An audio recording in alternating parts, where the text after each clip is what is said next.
Eric here with another Gunplow review. This time it's the Gundam 001 to 100 Tieren ground type. Even though it doesn't have any grade on it, people consider it equivalent to a high grade 1 to 100. Really wish they made a master grade of this version, or made the 1 to 100 version of the space type, or even the flake type, and if even possible the amph. That'd be awesome. So let's take a look at some of the accessories first and let you appreciate the cool looking pose I got there set up. So there's actually 3 hands, open fist for left and right.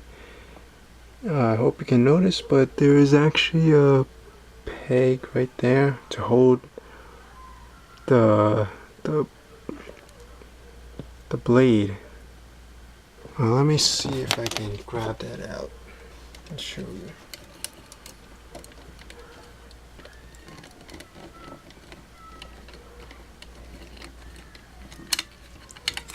The blade is resting in the back, and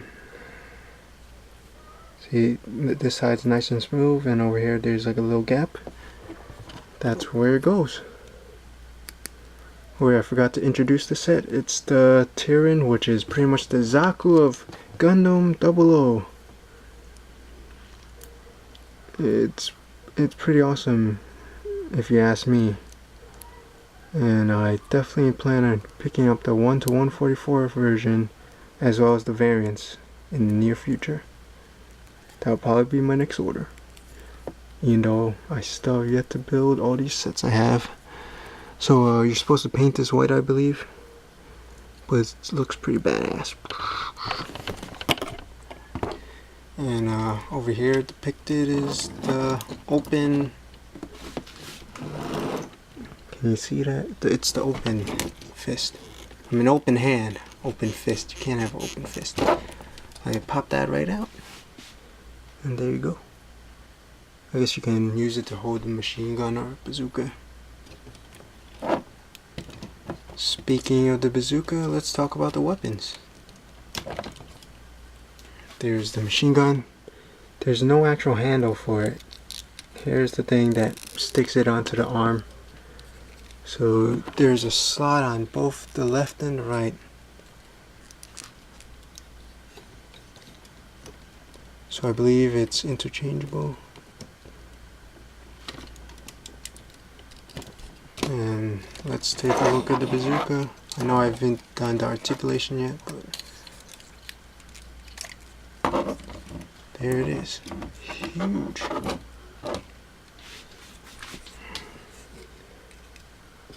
Giant magazine of all the rounds.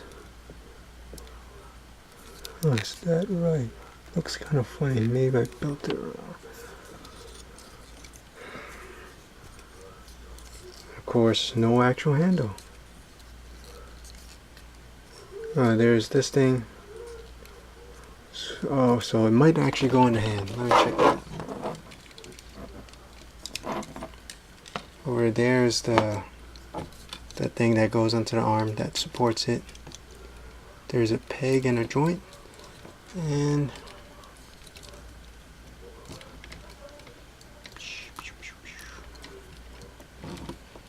okay, let's see if it works. I don't think it actually fits into the hand, or actually maybe I have to remove the hand first.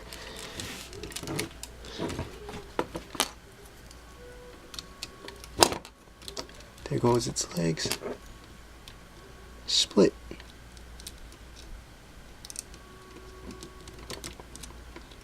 And there you have it. So, ooh. Never had that happen before. Oh yeah. I recall this being a problem.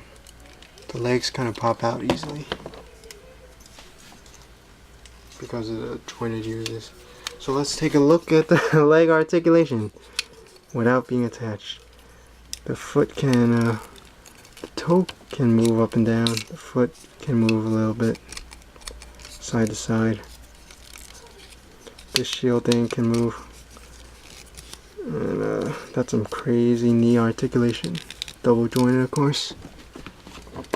And let's take a look at the other side. So we can go up this much. And go back this much. The rear skirt can actually move a little bit.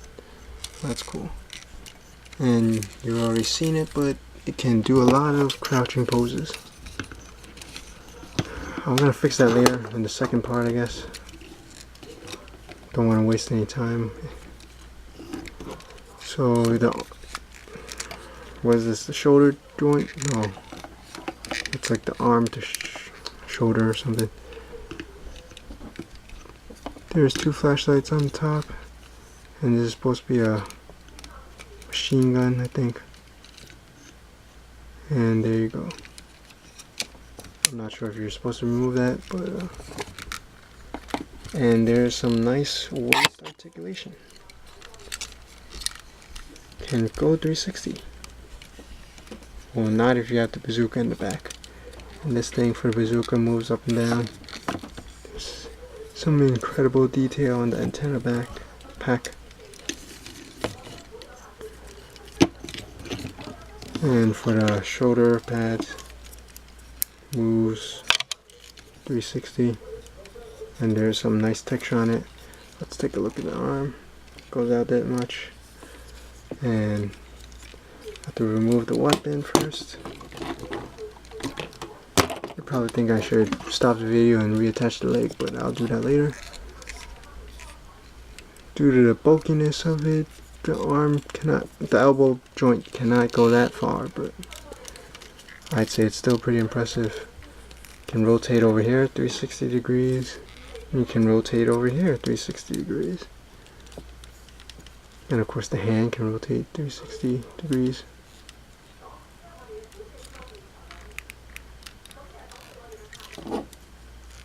So yeah, lots of arm articulation and waist articulation.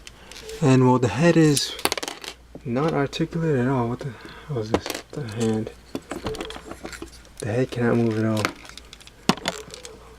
And you can barely see the eye. I put it in the side because it looks cooler like that, I think.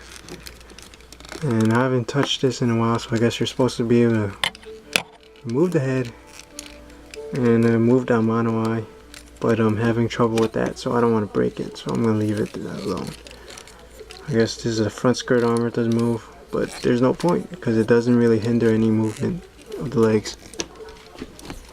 And this little flap, ankle flap, also is articulate. So I guess that's it for weapons, accessories, articulation. And I think that's actually it for the review. Oh, there's this tiny little cockpit piece.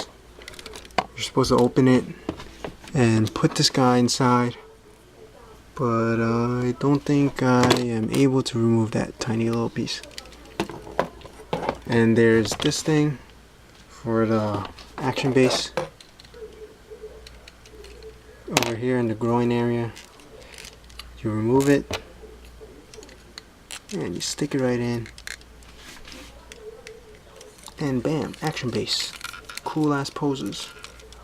Even though it's actually quite capable of pulling off its own poses due to the bulkiness and articulation. And so I guess final remark. Oh wait, I didn't show you the other two soldiers. I guess I really messed up without fixing the leg, but here's two soldiers. One is at rest or at ease, and the other one is armed and ready. So I have two soldiers from here. I believe I have two mechanics from the master grade ball, and possibly a few pilots from the ground GM. So soon I'll have a tiny little army of soldiers. So I guess that's it for this review. Sorry for not fixing the leg. See you guys later.